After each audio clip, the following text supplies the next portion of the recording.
అధిక బరువు అనేక సమస్యలకు కారణం. సాహితీ యోగా ఆన్లైన్ క్లాసులో జాయిన్ అవ్వండి. నా విషయంలో కొందరు నాయకులు ఇది చెప్తే బాగుండదు, దుర్మార్గంగా ధర్మరాజులాగా ఉండాల్సిన జానారెడ్డి గారు కూడా మహాభారతంలో దురదరాష్ట్రం పాత్ర పోషిస్తుంది. నాకైతే బాధ అనిపిస్తుంది.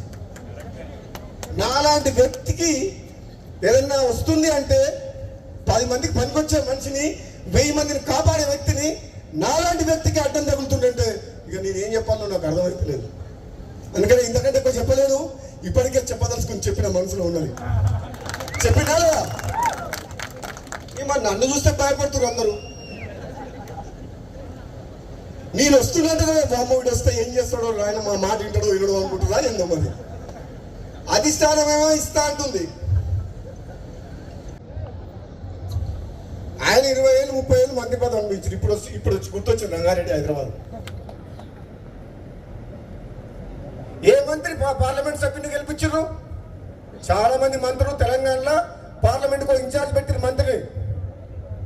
కానీ భువనగిరి పార్లమెంటుకు మంత్రి ఇన్ఛార్జ్ రాలే, ఒక ఎమ్మెల్యేగా ఇన్ఛార్జ్ పెట్టింది కాంగ్రెస్ పార్టీ. అన్ని పార్లమెంట్లకు ఇన్ఛార్జ్ మంత్రులను పెడితే మరి నిజంగా నాకే కెపాసిటీ లేకపోతే, నాకే ధైర్యం లేకపోతే, నాకే మంచి పేరు లేకపోతే, నేనే గెలిపించే శక్తి లేకపోతే ఎందుకు ఇన్ఛార్జ్ పెట్టింది నన్ను? అన్ని తెలంగాణ మొత్తం మంత్రులు ఇన్ఛార్జ్ పెట్టి భువనగిరికి ఎందుకు ఎమ్మెల్యేలు ఇన్ఛార్జ్ పెట్టిండ్రు? అంటే గెలిపించే సత్తా ఉంది, ప్రజల్లోకి పోతాడనే కదా. మరి ఇచ్చిన మాట నిలబెట్టుకునే బాధ్యత ఎవరిది? మీరు ఇన్ఛార్జ్ పెడితే గెలిపించి ఇచ్చినవా లేదా సీటు? ఎవరిచ్చిండ్రు? ఆదిలాబాద్ గెలిచిందా? మహబూబ్ నగర్ గెలిచిందా? సికింద్రాబాద్ గెలిచిందా? మల్కాజ్గిరి గెలిచిందా? మేదక్ గెలిచిందా? కరీంనగర్ గెలిచిందా? ఈ మంత్రులను ఎక్కడ పోయిండ్రు? మరి ఎక్కడ?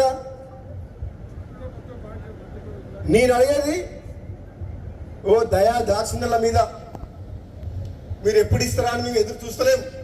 నిజంగా పార్టీ బతకాలంటే, ప్రభుత్వంకి మంచి పేరు తేవాలంటే, నిజాయితీగా సమర్థవంతంగా ప్రజల కోసం, పార్టీ కోసం, ప్రభుత్వం మంచి పేరు తీసుకొచ్చే వ్యక్తులకే ఇవ్వాలి అని చెప్పి అంటున్నాం. ఈ పైరవికారాన్ని పక్కన పెట్టాలి.